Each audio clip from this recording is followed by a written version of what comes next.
All right.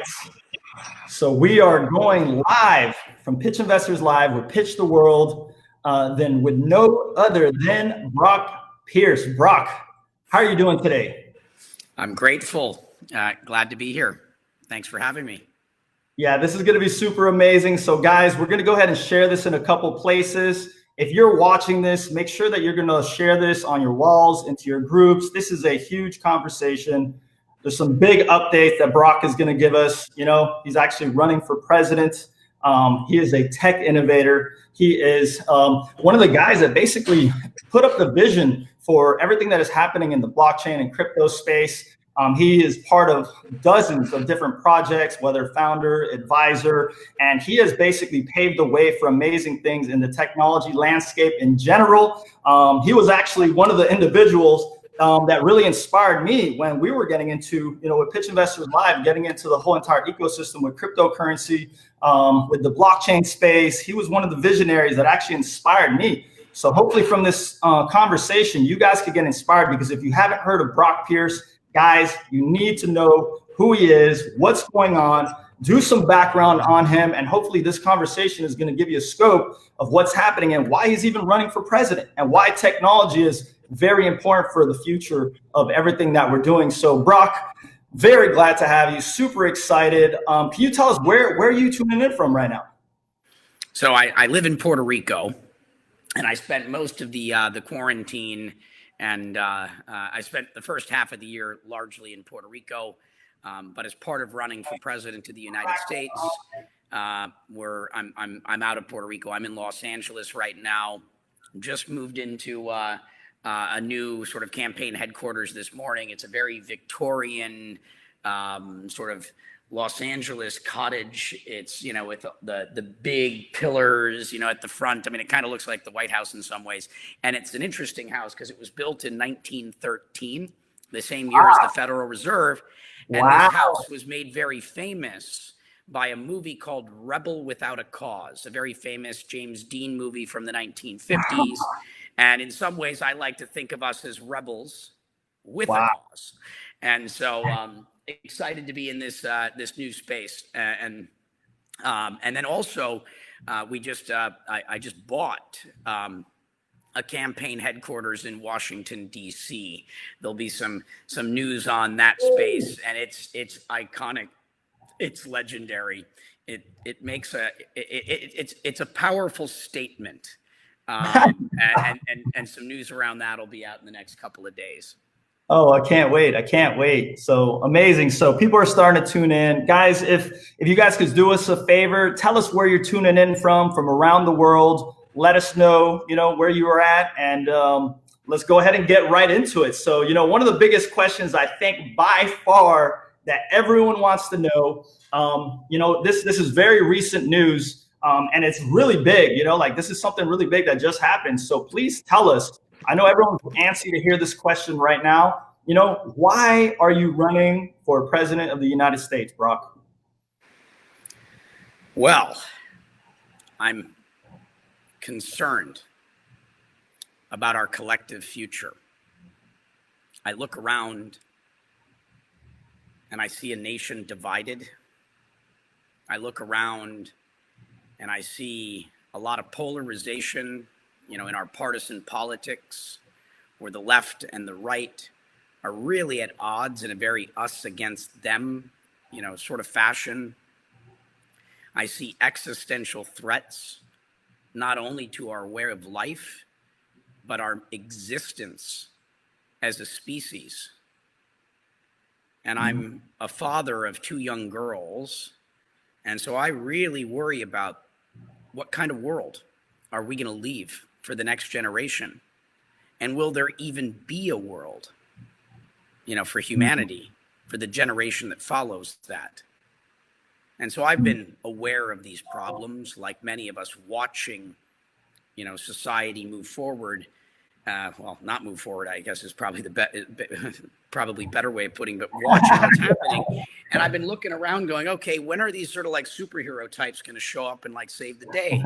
Where are these amazing people that are just good human beings that have real ideas and visions for the future, that can, help move us into a better world. Where are they? And I'm kind of like looking around the last few years and I'm like, okay, where are they?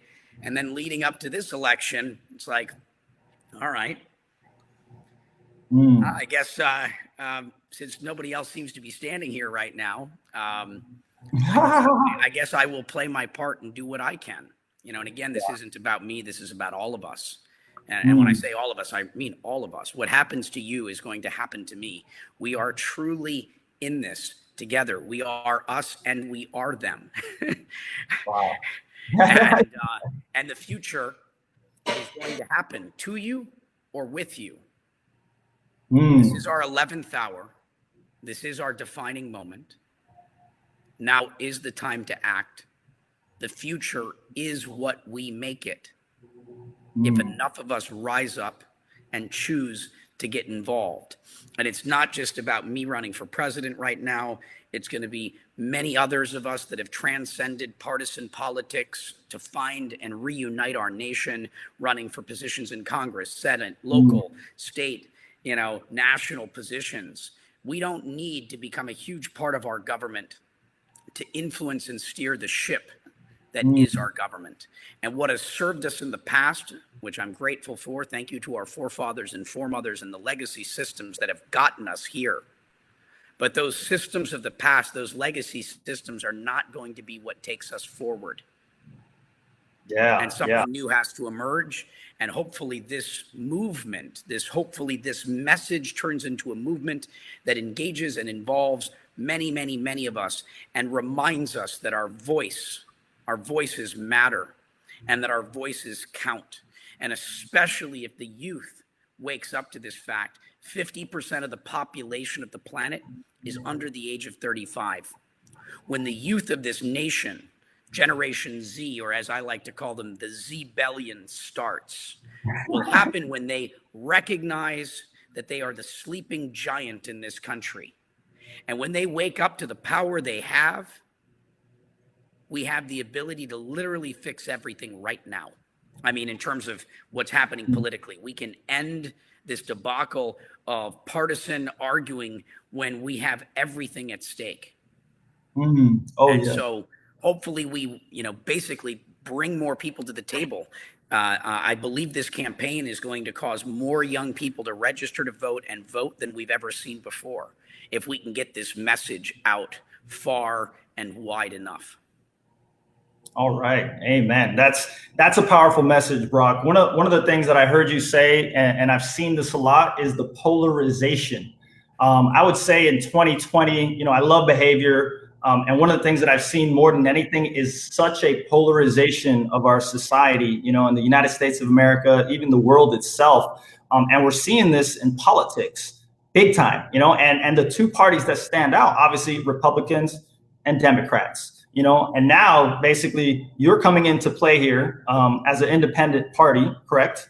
Yes. I would like to know more. What is your plan? So what is your plan going forward, and how do you guys want to come into the space where you have two parties that have basically conquered far and beyond any other party to be able to come in? And why is it possible? I have some ideas in my head, but why is it possible that this is the time that it can actually happen?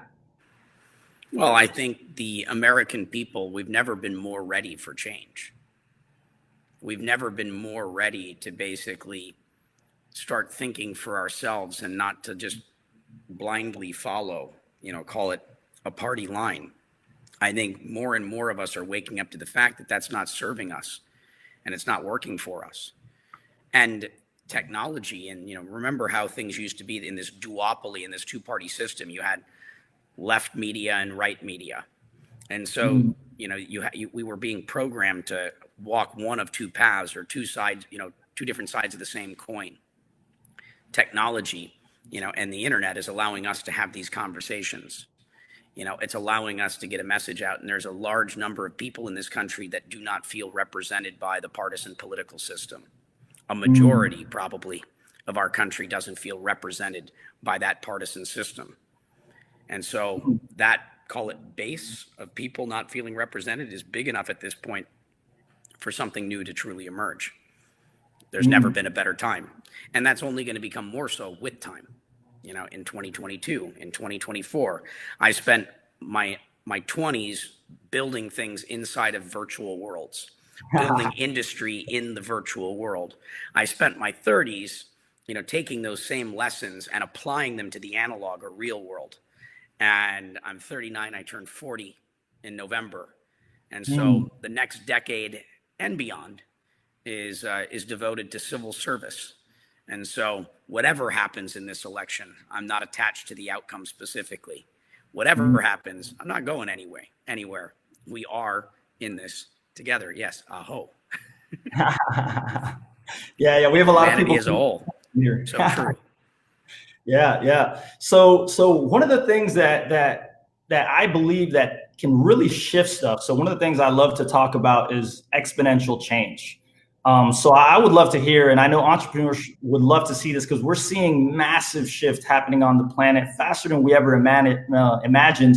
And with this exponential shift with technology, things can change very rapidly to that reason. And you are big into technology, one of the pioneers in digital currencies and everything like that. I believe that there could be some advantages there. So with your background, okay, and this new landscape that is literally shifting so quickly, what are some of the advantages in exponential change and this being that time where things are, you know, we have 5G rolling out, we have the gig economy, we have blockchain basically making waves silently now, a little bit more silently into corporate organizations and everything like that. So what is an advantage of your background and everything that you've done and what you've built? You know, some people don't know, but Brock has built some amazing companies in the blockchain space. You can just look him up and just see how many projects he's been part of that have made a huge wave in that space.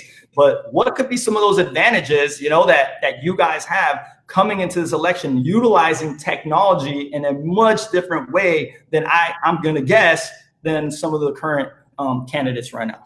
Well, I'll also start by answering that question with one of the other questions that was asked, which is, what do I stand for? And I encourage everyone to ask themselves this question, like make a note, make a mental note. You know, with this time that we've been given due to the challenges associated with COVID, I encourage everyone to look inward and to really decide, like, what are your principles? What are your values? What do you stand for? Because as you define that, you know, you're not easily manipulated by the media or whomever is the last person to speak to you. You know, once you know what you stand for, you have a firm foundation. You have the conviction that can make you unwavering in your integrity and all of the other things. And so I'm going to kind of weave these two questions into one answer, which is just call it pillars and principles. You know, I stand for liberty, right? I stand for liberty. I stand for inclusion. Right? Everyone being included. So equality, you know, I stand for justice because it just is. And at a time, these are things that matter. I stand for transparency, right? I believe by putting things in the light of day and, you know, putting what it is that you're doing public for all to see, it prevents a lot of bad behavior. You know, when you know someone's going to see you doing it, you're less likely to do that thing that you probably shouldn't be doing. And so I believe that, you know, technology, by the way, can facilitate most of these things. You know, I believe in immutability, the idea that his story or history shouldn't just be written by the victors. You know, reality is reality is reality. And our actions, you know, should be recorded, so that it just becomes our story. You know, I believe, though, in that same time, I believe in privacy, which is a little contradictory, but, you know, I believe in protecting and preserving, you know, our liberty, and with that, the privacy that comes with it, and striking the right balances in these things. You know, I believe that the globalists, you know, there's a degree of truth and rightness. You know, I believe in truth. You know, I believe this is the age of truth. And so I believe that we share this planet with a number of other countries. And so we need to be mindful and love our neighbors and figure out how to best coexist with them. While at the same time, I agree with the nationalists that, you know, we also need to make sure that our house is in order. You know, I believe that everybody's kind of right. I believe that, you know, the left and the right are both right, you know, and we both have a lot to learn from each other, which is why we need to interact. And I'm glad that we're all different and have different perspectives. You know, what an uninteresting world this would be if we all agreed on everything. You know, our differences are, you know, it's beautiful. And then figuring out how to work together and coexist with those differences is, you know, is the challenge and the opportunity. And so, yes. I think that, yeah, technology has a very, you know, big role to play, you know, in these ideas of inclusivity, financial inclusivity, for example. How do we make sure that everybody has banking and has financial tools and access to credit and all of those things? I think that technology has a big role to play, and call it fintech. I believe I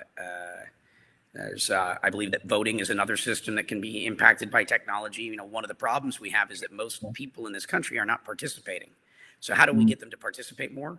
By making it easier, by eliminating some of that friction. And I think technology can reduce the friction to participate, and it can secure our elections in a way where we know that zero voter fraud is occurring. That can be solved. That can be done with technology. We can make it easier and more secure all at once. You know, there's so many things that technology can do. But again, technology is a tool that can enhance and improve our lives and our systems, or harm us, which is why a real understanding of technology and what's happening in the world in the here and now is so important. We need leadership that actually understands these tools to make sure and to ensure that we're using these tools in the best ways possible to serve the objective, which is the greater good, right? How these tools should be here to improve and enhance our lives.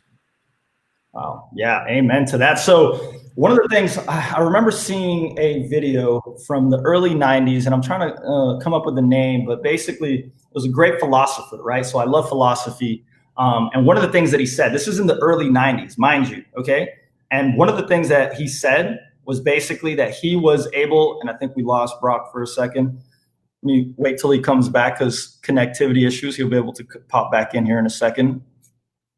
Guys, by the way, if any of you have any questions whatsoever, do me a favor, pop them in the comment section so that I can be able to ask them. You know what I mean? So we have a little bit of time left here and everything. So if you guys have any questions whatsoever, for those of you just tuning in right now, we are on with Brock Pierce, tech innovator and presidential candidates and everything like that. So. All right. 1 second, guys, because he just lost connection. He'll be right back in here in a second, okay? So there we go. All right, cool. You're back. What's up, Brock? Can you hear me? What's going on here? Yeah, can you hear us? Because we can see you. I can't hear you. Yeah, you're on. I can't hear. Oh, you can't hear? Okay. Yeah. Kai? Yeah, I think your assistant, like your other person had. Yeah, so basically we had, I think your assistant was helping put it on, Brock. We've lost, it dropped me, and now we've lost sound. I'm looking for buttons here. Yeah, guys, so guys, do me a favor. If anyone has any questions, just put it in the comments. Let's look at the audio settings. There we go. Did this click out? No. All right, let me know when you can hear me. You know, we have audio, just not here. Yeah.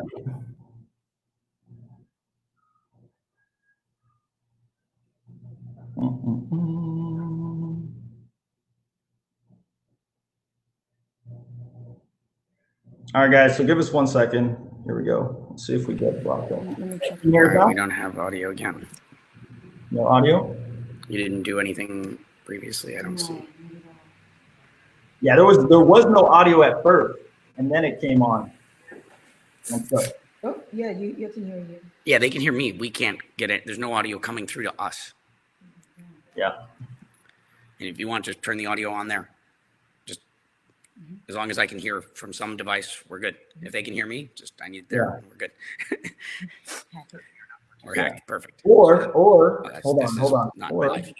We need to be live. Eliminating some of that friction. Technology can reduce the friction. Obviously doesn't work. Hearing the conversation from 3 minutes ago is not going to help me respond, unless we want to have the biggest delay in answering questions ever. Yeah. On me at. Yeah. I'm going to have basically Brock call me in on my phone so that we can basically get, because he's having some audio problems, guys. So hold on 1 second. We'll be right back in a quick second. So 1 sec.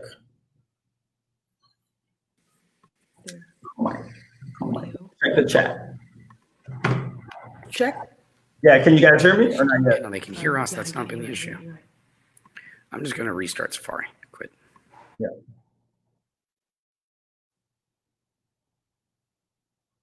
All right. So give us a second, guys. He has to get on another chat. So really quick. All right, guys. So maybe you guys could get me some questions. So with the state of affairs of everything that is going on right now, guys, you know what I mean? Like, what do you guys think, you know, with the current officials, current candidates and everything like that, you know, why would, there we go. Can you hear? All right. Something with Safari. I just had to restart the browser. All right. Perfect. I was going to have you just call me direct and then just like you stay on the phone and then we go at it, but we're good to go. All right. We got Zach already voting for Brock already. What's up, Zach Drew? Hope you're doing well over there. All right, so let's get this back on roll, guys. So if you guys are just tuning in right now, we're on with Brock Pierce, tech innovator and running for president. So we're having an awesome conversation. I'm loving hearing, like, I could tell for someone, first and foremost, for someone to even go ahead and run for president, like actually go and run for president, like you not only have to be very confident, but you have to believe that you want to make a big change on this planet. You know, so for that very thing in itself is huge. You know, so like with all the things going on, let's break into some technology subjects, you know, and everything like that, and the potentiality. One of the subjects that has come up a lot, and this is very much in the technology space, and a lot of people have been talking about, and they're starting to come to fruition a lot more, but it's about future prediction markets. And with future prediction markets themselves, like a lot of people are actually voting. Okay, so a lot of people are taking bets and everything like that, and they're basically telling the future. So is there anything that, yeah. I'd keep the phone with you. Yeah. So with future prediction markets, you know, and like I know that one of the big questions that a lot of people would have, and this is one that I have, is with technology and governance, especially with governing entities and everything like that. So with future prediction markets, do you think in the political realm and knowing what's going to be happening in the future, hence why they're calling them future prediction markets, we would love to hear your take on what you think about them and technology and governance it's within itself. And is that within the scope of what you would like to do for a vision of America in the future? Well, I mean, obviously prediction markets are interesting, right? You know, you can get information by running polls, but future markets are really effective mechanisms to, like, you know, they're really good at figuring out probability. Our collective intelligence, right, is such that we're pretty good at predicting the future. Now, at least in terms of the probability of what can happen, right? The potential outcomes. But then again, the year 2020 comes along and just kind of smashes everything with the unexpected, right? So there's always this stuff that like comes out of left field. And this year just feels like, well, the first half, it was kind of one after another. You know, what happens next, right? Buckle your seatbelt. Let's see what the second half of this year has in store for us. But prediction markets are great. One of the other things I think when, you know, lost audio in the end of the technology piece, you talked about like the gig economy. I'm such a believer in entrepreneurship, and I'm such a believer in choice, right? And freedom to kind of, you know, live your life. And I'm one of those very lucky people where I live to work, right? I love what I'm doing because I'm motivated by making a positive impact in the world and doing stuff that's ultimately serving the greater good, right? The collective of us all. And a lot of people, though, you know, work to live, right? A lot of people have to work to live. And I think that technology in this way is going to take away a lot of those jobs that people don't really want.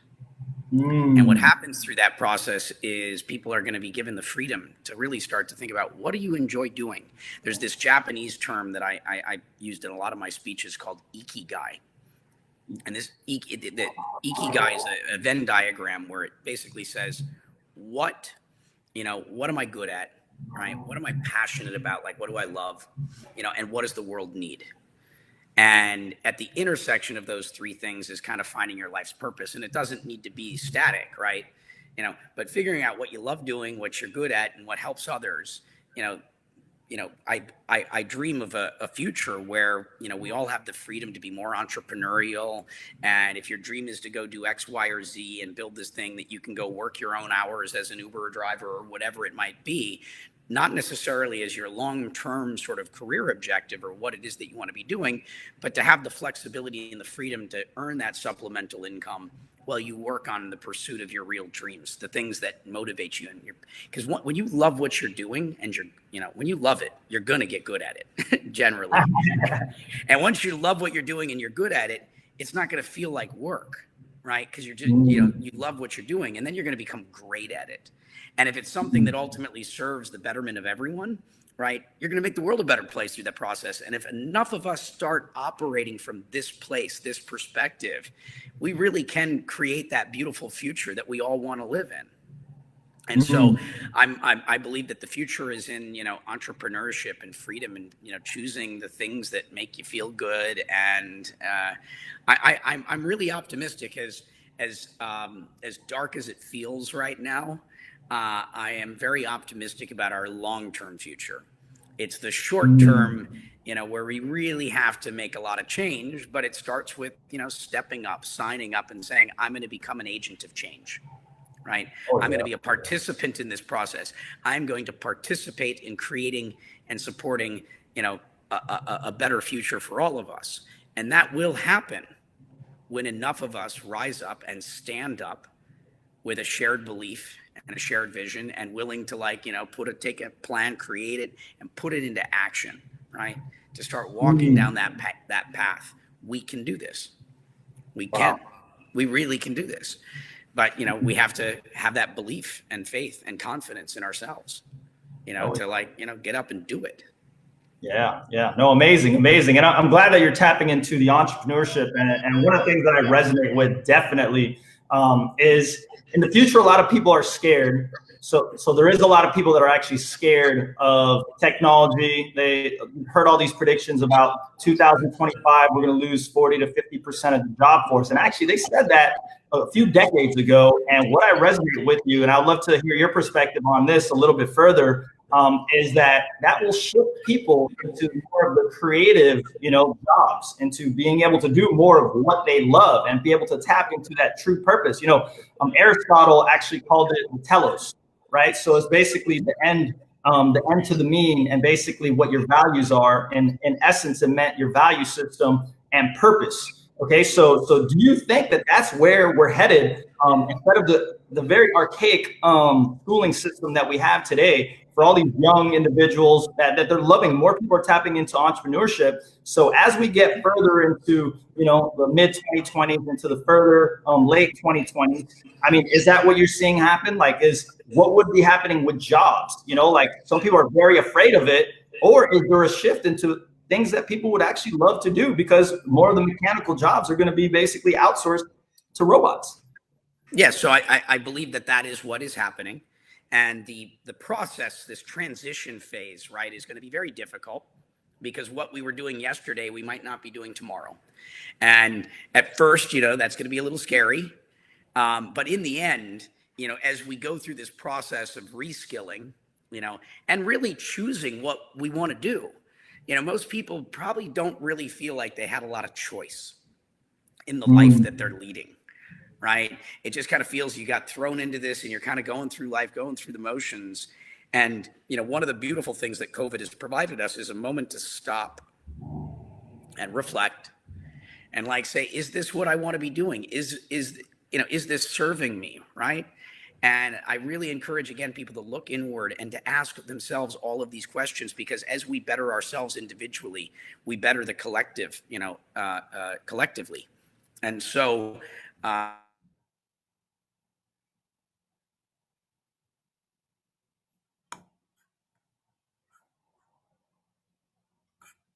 All right, so we lost Brock for 1 second, guys. I believe he's in Puerto Rico, right? No, he's not in Puerto Rico. He's in LA.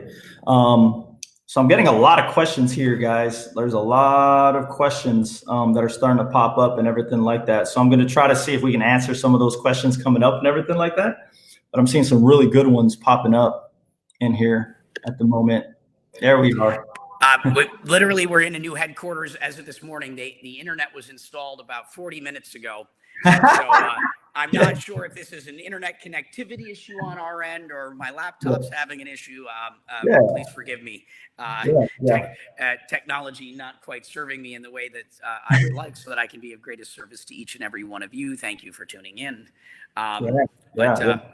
Where was I? Yeah, I think that we do find more creative jobs, and you know, being able to tap into the creative aspect of ourselves. We all have the ability to create, right? We all have that creative piece of self. And as we start focusing and tapping into that aspect of our, you know, call it potential, really other amazing things emerge. You know, when you tap into the creative, I mean, this is, you know, I don't want to take us into a spiritual conversation, but you know, through creative expression, you know, that is where we tap into the divine and into spirit. And as more and more of us start turning that into part of our practice and potentially our livelihood, you know, it should also help drive greater unity, not just in our country, but in the world. Oh yes. Oh yes. Okay. So that's something I've had a couple of conversations with a couple of my friends. Actually, even with Matthew Lally, he's one of the co-founders at Pitch Investors Live. He's on here right now. And one of the things that we've seen, so because of the polarization of everything that is happening, so there's been a lot of polarization. And one of the things that I heard you say a couple times now is about tapping in. So I would love to hear from you with what you think about, first of all, this polarization. There's massive information, there's misinformation coming out at a staggering rate. And sometimes all it takes is to be able to go deep within to really kind of know where you need to go. So I would love for you to kind of tap into that a little bit and talk about how you're seeing 2020 literally going into, I would say, you know, very polarized, misinformation. You know, like sometimes I've heard a few people say this, and they don't even know what's really going on. They don't know what's going on because they're hearing so many contrary stories, you know, and the subject that comes to mind is when you say is like tap in. And then sometimes that's where you can find a little bit of truth. Can you tap into that subject there, Brock? Like, happy to. I mean, the polarized partisan politics and all of that media and misinformation and negative, you know, constant negative fear-based propaganda, right? The first thing we have to do is to tune out of that. You know, tune out of that. Stop letting that into your, you know, vessel, right? Try to tune out of that and then tap into the things that are providing you with truth, right? That information that resonates with you. And there are all sorts of channels. The information is out there if you seek it, right? This channel and the conversation that we're having, for example, and, you know, decide what is it that you want to tune into. You know, I want to tune into positive things. I want to tune into solution-oriented conversation. I want to tune into conversation that is, you know, bringing, you know, inclusivity and diversity to the table. I want to know that everybody's got a seat at that table. When I walk into a room and it's just one group with its singular sort of perspective, that's not the conversation I'm looking for. I want to know that we have differing opinions. And through good civil discourse, I mean, what happened to the days when you could have conversations with people that you disagreed with, but with dignity and respect, and where you might learn something? You know, at minimum, you're going to at least understand, you know, the perspective of the other party, and through the understanding of their perspective, where they're coming from, why they feel the way they do, then we're equipped to actually find a compromise, you know, because we have to find middle ground. We have to find a path forward together. And it's this is not just for me, this is for all of us. You know, who is it? You know, how do you deal with people that you disagree with?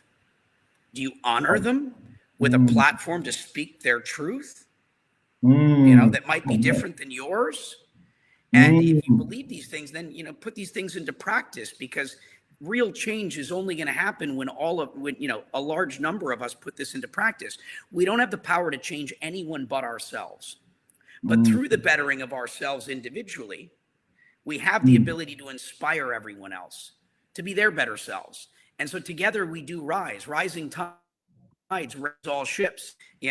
Lights ignite other lights. And that's, how we're going to basically, fix this place. Yeah. Oh man. And focus. Only give energy and your mind share, your attention to those things that are serving the greater good, that are serving, us and going to lead us into a better future. Try to, again, tune out as much as you possibly can from the stuff that pollutes your mind. Yeah. The noise brings you into a negative, dark place. Which is what's happening with a lot of Americans today, so that's happening at a scale that we haven't heard. And one of the conversations that I love that we're having right now, and guys, you got to pay attention to this right now, because this is so important. We're not hearing people talk about, being able to tune out what's going on. We're not hearing about, tuning into your own spirituality and self-development and everything like that. So Brock, just bringing that in a more evolved society that is moving forward, I think is huge. First and foremost, that you're even able to talk about these things and potentially now bring these to the mainstream. So I think that's huge. And then Brock, I think we have, are you still there? Yeah, I'm here. I see okay, you. Yeah, you just had a frozen picture. You just had a frozen picture. You're back. Okay, so believe it or not, what I love that you just said right now, Brock, is that, can we even have these civilized conversations and be okay with someone else's perspective? For me, that's huge. That's huge. Why have to fight against the other side when we can have those conversations? So I'm going to bring up something really quick. There's an app that we created about 4 years ago, which is an alternative to Pitch Investors Live. It was actually called Tua. And what you're talking about is exactly what ended up happening on this app itself. So it was basically a debate app. And so its ideas must clash. But one of the things that we saw is that, there was people that were having conversations from complete different worlds. There was a white Caucasian. This is not a joke. He was actually carrying a gun. I think it was like an AR-47. And he was having a conversation with a young African-American woman. And they literally were having a real conversation. Okay, they were having a real conversation about completely different worlds, and they were civil. Why is that now people are battling each other and everything like that? Like, what do you think is happening? Is it the media that's creating this right now? And that's what you're talking about with the noise. But what is creating this polarization right now? And is this maybe what needs to happen in order for us to be able to tune in more and see the other person in a completely different way? I mean, what's your thoughts on that, Brock? Well, we definitely, again, we have to be the change that we want to see in the world. It's up to each of us and us alone, right, to choose our path, to decide, again, what we stand for, what are our values, what are our principles, and ultimately, to speak our truth, to stand up for what we believe is right. And there's a lot going on, in our country right now. We've got Black Lives Matter, and I think it's really important, to acknowledge that there is great inequality and injustice, in our country right now, and these are not isolated incidences. These things have been happening for a while. And we need to become aware of it, and each and every one of us play our part in the acknowledgement and the awareness, and through that, ultimately, the necessary reform to create a more civil and just environment for all of us, so that we, the people, really means all the people. Oh, yes. Oh, amazing. Amazing. All right. So we have a lot of questions here, but this is going to be a real important one here. So let's time travel and Brock Pierce wins the elections. Okay. So you literally come in just like Donald Trump. People didn't think it was even possible. Win the election. What are the first 3 things that you would do? Well, first and foremost is I'd pray and for guidance and support to make sure that everything that we do is in line with the intentions of serving the greater good, and to be guided in every action, and to know that through every one of those actions, we are doing what is best for all of us. And so that and the thanks for the opportunity to serve our nation, to serve, to really serve, humbly. Yeah. Wow. And then from there, start to address the things that need to be done, immediately. What are the things, you probably want to start with the low hanging fruit, right?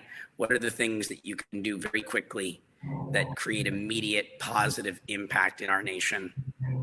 I like what Bernie Sanders put out there, which is to, legalize cannabis on his first day in office. I think, Yes. that cannabis is clearly a medicine that's helping a lot of people. It has spiritual uses or even recreational uses, right? It's safer than alcohol. And if you look at states like Colorado, because of the tax revenues that it's generating, they have the best education system in the country. Wow. And so these are just kind of like little things that it's like, okay, the debate is over. Why are we still discussing it? And I think that that's probably true. And then what are the other things like, what are the things, that, so there's a lot of little things, right? But then what are the big things? What are the directional sort of like things that we need to act on? And the U.S. historically has been the capital of innovation. And I would like to see us continue to be the capital of innovation, through this fourth industrial revolution.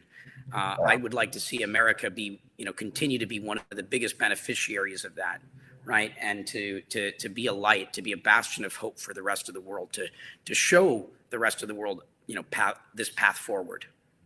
I don't think that the U.S. is demonstrating the same degree of leadership that it once had. Yeah, that's true. That's true. I think we're slightly losing you for a sec, Brock. Yeah, so it's like one of the biggest conversations that I've had with a lot of people too is that, could the USA lose leadership in what's happening to the world, to China and potentially even India and everything like that. So guys, give us 1 second to get Brock. He just installed the new internet in his new headquarters and everything like that. So give him 1 second to come on back and everything. Here we go.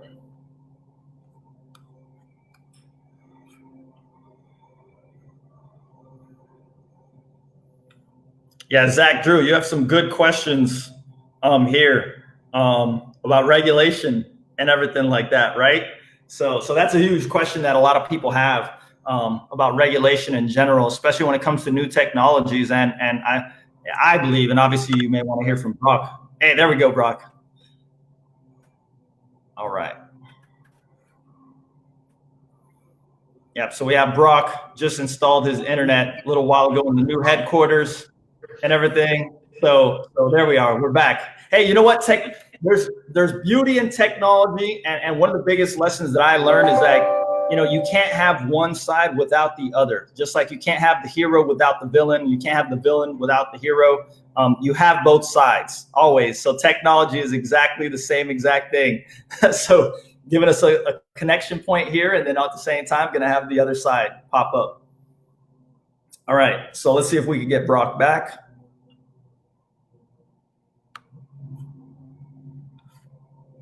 Yeah, so back to Zach Drew. I was saying about regulation and regulation itself. Just imagine that you have a government that is not able to keep up with technology, trying to regulate it. So if you have someone, this is my own personal opinion, you're regulating something that you have no experience or you can't even understand. So of course you must overregulate in order to make sure that, the public is not going to have any problems. Like we have all seen brand new technologies, as much as they're revolutionary, they can have the same amount of issues and everything like that. All right, Brock, so are we back here? Yeah, I think we're losing you a little bit, Brock. Like we can see you, but we can't hear you.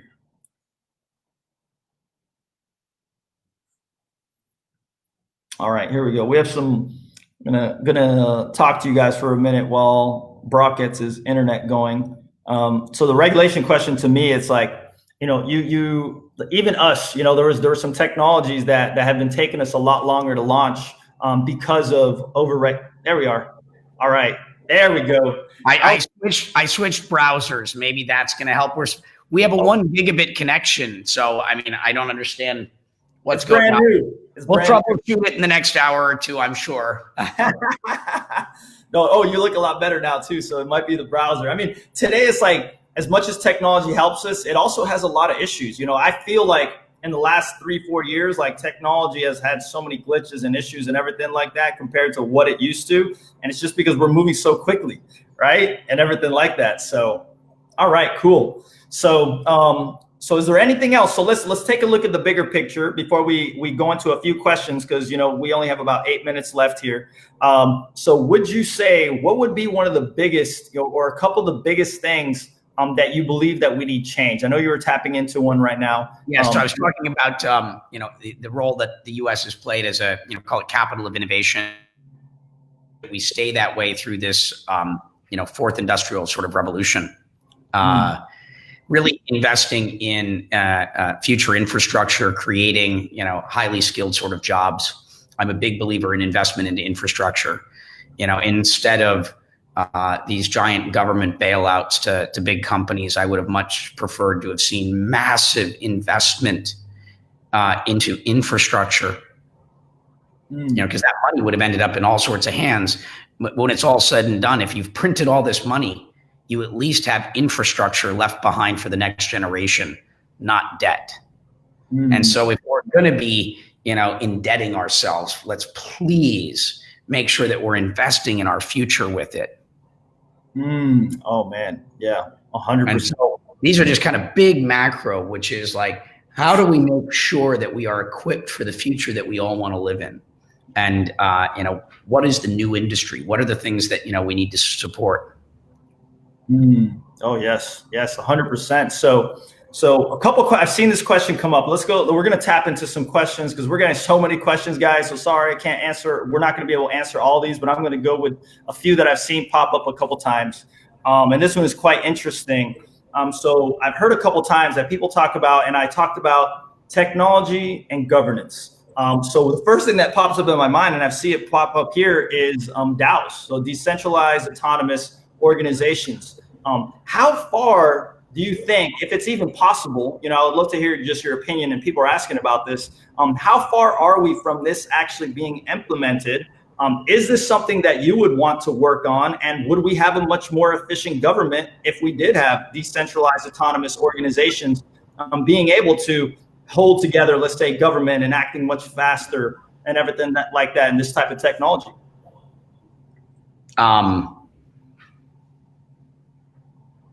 Yeah, so I've been on the forefront of sort of the innovation around decentralized autonomous organizations, or DAOs, and I think that they're going to play a very big role in our future. But we're still in the prototyping phase, right? We haven't really gotten any of these systems to a degree that that we can scale them and with specific use cases, but I think we're almost there. And, once these systems are really functioning well, there's all sorts of exciting stuff we can do. And so I do believe that there will be a role, a very important role for DAOs in the future. And I hope that we just keep chipping away at, getting that infrastructure really easy to use to implement big, bold ideas that can impact all of our lives, or many of our lives, positively. And so I'm grateful to those people that are moving that ball forward. There's if this is an area of interest to you, I would check out Luke Stokes and the stuff that he's been doing. We worked on an EOS DAO for like a foundational concept. I've also been looking to roll out philanthropic DAOs so that, it's all around the governance, right? How do we build systems of governance so that we can, it's incredible stuff. If this is an area or something that you're not familiar with, definitely go take some time to go down that rabbit hole, because it is going to be a big deal one day, a very, very, very big deal one day. 100%. I mean, even in pitch, me and Matt talk a lot about, adding, DAOs into basically our ecosystem for all these entrepreneurs and everything like that. So yeah, guys, like this is a rabbit hole you guys go under. It's going to be amazing. So here's a really good question. By Damien Coughlin, he was asking about the future of the US dollar. So we've heard that the Federal Reserve basically is getting themselves into blockchain technology, digital currencies. We have China getting into digital currencies. And like, this is something that you've been doing probably some of the longest out there. You've been talking on this subject for so long. You would definitely have far superior experience than any of the candidates thus far. So what is your prediction, or where do you see basically the US dollar and digital currencies of the future, and how does that look? I think this is very important subject matter, in the sense that the US dollar's world reserve status, coming out of Bretton Woods 75, 76 years ago, is the underpinning, of the US economy. It affects our lives in more ways than we understand. And so it's very important that we do whatever we can to ensure that we have a solid economic system, because that our lives largely depend upon it right now. Yes. Technology, has the ability to upgrade these systems in ways that make it more accessible, make it move faster, with less fees and all sorts of things. And so governments around the world, China, as you mentioned, is launching the digital yuan. It's going to be important that the U.S. stays competitive. Demand for dollars staying strong. I mean, if you're in Venezuela, where the Bolivar, the currency system has essentially failed, you want to get your hands on dollars as much as possible, and that's not just through Latin America. It's Africa, Southeast Asia, and if the digital yuan, if people get comfortable that the Communist Party isn't going to take it away or something of that nature, right? That being probably the main concern. But the digital yuan is going to be, from a usability perspective, it's going to be vastly superior to the U.S. dollar shortly.